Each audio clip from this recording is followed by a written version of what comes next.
Welcome to The Explainer. Today, we're tackling a massive, frankly systemic issue that is fundamentally altering the modern workforce.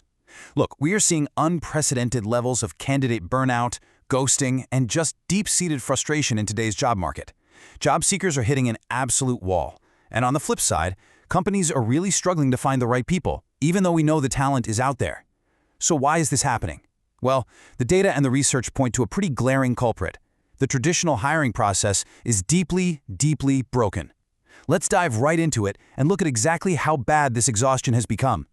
Have you guys heard of the term bylan? It literally translates to let it rot. Now, interestingly, this term actually originated as internet slang among Chinese NBA fans. They used it to describe tanking, when a basketball team deliberately loses so they can get better draft picks. But recently, it's evolved into this visceral, deeply cynical coping mechanism for young people facing an exhausting, ultra-competitive job market. When candidates feel that the economic conditions and these rigid hiring expectations are just completely stacked against them, they stop trying to play the game, they embrace the rot. It is a powerful and honestly sad symptom of a market that has pushed job seekers way past the point of mere frustration. To really understand this, we kind of have to trace the sociological evolution here. It all started with the 996 system. That was the grueling expectation of working 9 a.m. to 9 p.m. 6 days a week. Just the ultimate, endless rat race. Now, when that became unbearable, we saw the rise of Tongping, or lying flat, where people pushed back by doing the absolute bare minimum. They just stepped off the treadmill altogether. But Bailan? That's the next, way more extreme step. It's a voluntary retreat born out of pure cynicism. When the job market feels like this endless loop of rejections and impossible standards, people simply surrender to the worsening situation. This right here is the human cost of our current systems. Section 1. The Hidden Interview Script. Why the traditional hiring process is fundamentally flawed. So, research by Kelly Nault at IE Insights makes a fascinating point. She argues that interviews rarely function as actual tools for discovering talent. Instead, they're highly choreographed social performances with a shared script. And this hidden script dictates not just what topics are appropriate, but exactly when they should be discussed and in what tone. Because interviews are super high stakes and pretty ambiguous, interviewers naturally fall back on this script to judge candidates. What this means is that a candidate's ability to perform this rigid routine is often evaluated way more heavily than their actual competence for the job.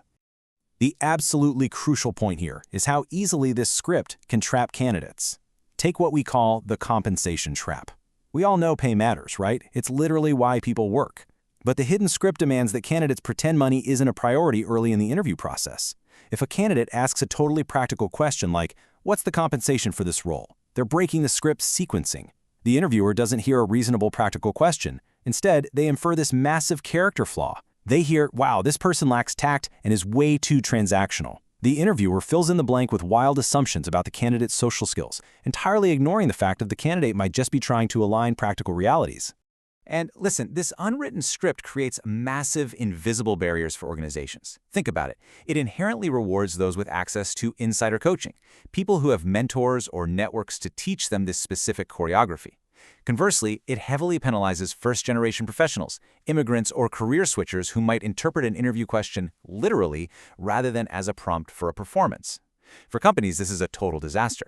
It creates false negatives, where you reject incredibly capable talent who simply missed a social cue, and false positives, where you hire someone just because they're super socially fluent in the interview room, even if they completely lack the real-world skills for the job. Section 2. Human-Centered Recruitment Explained. Bridging the gap with empathy and transparency. So how do we fix it? Heidi Golich, the CEO of JoBot, actually outlined 5 really concrete steps for the U.S. Chamber of Commerce to completely transform hiring from this cold transaction into a respectful human interaction. Number 1, communicate clearly. Please, don't let applications fall into a black hole. 2, offer timely feedback. A few constructive notes show you actually view the candidate as a human being, not just a PDF resume. 3, personalize the interview. Make it a real conversation, not some rigid checklist. 4, foster inclusivity from the very beginning, even in the language you use in the job description. And 5, extend empathy, especially in rejections. Treating people with dignity, even when the answer is a no, turns a painful moment into a truly respectful one. Now, you might be thinking this is just about being nice, but this human-centric approach actually has a powerful dual benefit. It's a huge strategic advantage. For the candidate, the dreaded black box of silence is finally gone. They feel seen and heard, which directly combats that Bailan burnout we talked about earlier. But look at the recruiter side of the table. Treating people well builds incredibly strong employer branding. Candidates become advocates for your company, regardless of whether they get the job or not. And more importantly, getting to know the actual person rather than just testing how well they adhere to a script leads to highly accurate long-term hiring decisions. It's a win-win. Section 3. Innovative Interview Tactics. How companies are breaking the mold. I absolutely love this example. Take Walt Bettinger, the CEO of Charles Schwab. Instead of a traditional, stiff, rehearsed sit-down interview, he takes candidates out to breakfast. But here's the catch. Before they even arrive, he asks the restaurant manager to intentionally mess up the candidate's food order. Crazy, right? Why would he do that? Well, he wants to see exactly how the candidate reacts to a mistake in real time. Are they polite and understanding, or do they get frustrated and rude to the waitstaff? As Bettinger says, it's a way to be a look inside their heart rather than just their head. It literally bypasses the rehearsed script entirely. And here are 2 more brilliant ways companies are prioritizing action over rehearsal. A company called Technology Advice actually asks candidates to play ping pong during the interview, and they use statisticians to analyze the candidate's playing style. Are they offensive, defensive? How do they handle the pressure of the game? It turns out it correlates pretty well to workplace strategy. Meanwhile, Menlo Innovations does these mass hiring auditions where candidates pair up and literally share a single computer. But here is the absolute genius twist. The candidates are told their primary goal is to make their partner look good. It tests collaboration and what the CEO calls good kindergarten skills, entirely removing that toxic, rehearsed competitive edge from the whole process. We're also seeing some incredible tech-driven approaches that really help level the playing field. For instance, Google uses an internal tool called QDroid to generate structured interview guides that standardizes the process to help eliminate interviewer bias. Jet.com has utilized virtual reality headsets to give remote candidates a full tour of the office and even let them sit in on a virtual happy hour, saving them all the stress of travel. The clothing company ThredUp uses candidate texting platforms, which actually reduce their time to hire by 30% just by meeting younger generations exactly where they communicate best. And Detroit Labs, they literally ditch resumes completely for their first steps. They replace them with personality surveys to focus on what actually drives a candidate rather than just their rehearsed professional history. Section 4. Redesigning the hiring process. Changing the paradigm from transaction to connection. So, bringing it all back to that research from IE Insights, here are 3 highly actionable steps to fix the broken script today. First, make the script explicit. Just remove the guesswork entirely.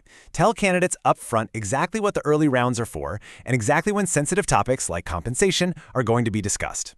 Second, interviewers really must pause before judging. If a candidate says something out of sequence, ask yourself, is this a true character flaw or just a mismatch in ritual expectations? Give them the benefit of the doubt. And third, rely on behavioral simulations, like the ping pong or the paired coding we just looked at. Use the interview as helpful scaffolding to surface relevant information, not as some rigid gatekeeping mechanism. I want to leave you guys with this final, truly provocative thought. Take a really close look at your own workplace practices. Are we fostering genuine human connection? Or are we unintentionally fueling the exact burnout and exhaustion that leads to phenomena like bylan? You really have to ask yourself, is your hiring process evaluating true talent or just testing a script? The answer to that question could literally be the difference between losing out on brilliant people and building a truly thriving organization. Thanks so much for joining me on this explainer, and I really hope this gives you the tools to rethink how we approach hiring